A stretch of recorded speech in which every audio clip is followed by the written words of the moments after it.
Good afternoon, everyone.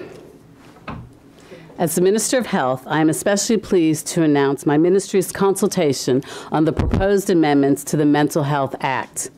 I have spoken on various occasions about this upcoming work, and it gives me great pleasure to share with the public the Mental Health Act review consultation paper developed by a committed and expertly qualified steering committee and project team.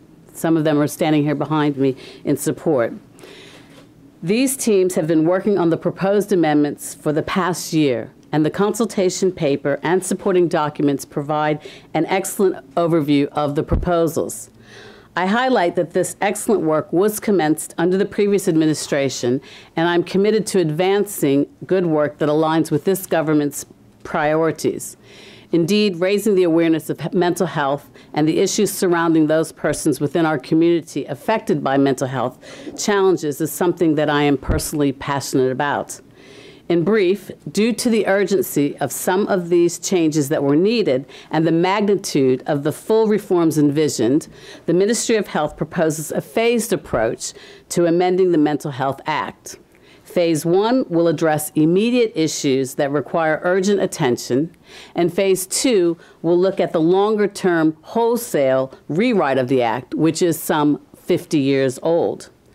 The goal of each phase is to bring Bermuda's mental health legislation in line with contemporary methods of care, and whilst balancing at the same time the need to protect the rights of the individual patients and the need to ensure public safety. Issues identified in Phase 1 of the review, which are, of course, the subject matter of this current consultation period, are as follows. 1, clarify the role of the nearest relative. 2, establish community treatment orders. 3, ensure consent to treatment is obtained. And 4, establish requirements to determine mental capacity. These proposals were developed jointly by the project team and the steering committee to address the major gaps that exist in Bermuda's Mental Health Act. The ministry and steering committee now welcomes the views of stakeholders and the public to ensure that no concerns have been overlooked in the solutions being proposed. In summary, the proposed Phase 1 immediate amendments include policy and legislative changes to achieve these aims. So let me clarify for a little bit. First, clarify the role of the nearest relative for patient admissions. We propose to achieve this by developing a code of practice to provide guidance to mental health professionals on admission processes of patients to hospital. This code will require the mental welfare officer to sign the admissions form upon consultation with the nearest relative. This removes the practice of the nearest relative signing the admissions form, which can result in non-admissions due to the nearest relative's fear of damaging their relationship with their loved one. This proposal is in line with the current practices being adopted in the United Kingdom. Second, establish community treatment orders. We propose to introduce provisions under the Act for supervised community treatment in the form of community treatment orders, or CTOs. CTOs will enable mental health professionals to treat patients granted leave from the hospital for extended periods of time. This amendment will enable the conditions to be set for patients to live in the community, such as continuation of medication, whilst also improving legal safeguards to protect the rights of the patient. Third, ensure consent to treatment is obtained. The Act currently does not provide legal safeguards for patients who either cannot consent or refuse to consent to treatment. We propose to establish safeguards under the Act for patients regarding consent to treatment.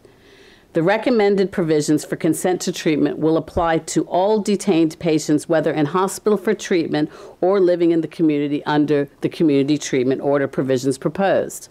And fourth, establish requirements to define and determine mental capacity.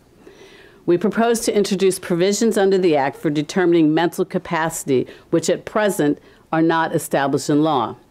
The rationale for this proposal is that a patient cannot consent to or refuse treatment unless they have the mental capacity to do so. The mental capacity provisions that are being recommended will define a person who lacks capacity, outlines a framework for assessing whether a person is unable to make a decision and therefore lacks capacity, and ensure decisions taken for those who lack the capacity are done in that person's best interest. Feedback for the proposals of the consultation paper should be provided as outlined in the consultation requirements section by the 28th of February 2018. Feedback is preferred via the online tool, but can also be emailed or mailed to the Ministry of Health. Upon completion of the consultation, the feedback will be incorporated to determine final recommendations for policy changes and legislative amendments. The Mental Health Act consultation paper can be found at www.government.gov.bm/health public consultations. For any questions or clarifications, the public may email moh@gov.bm. Thank you very much.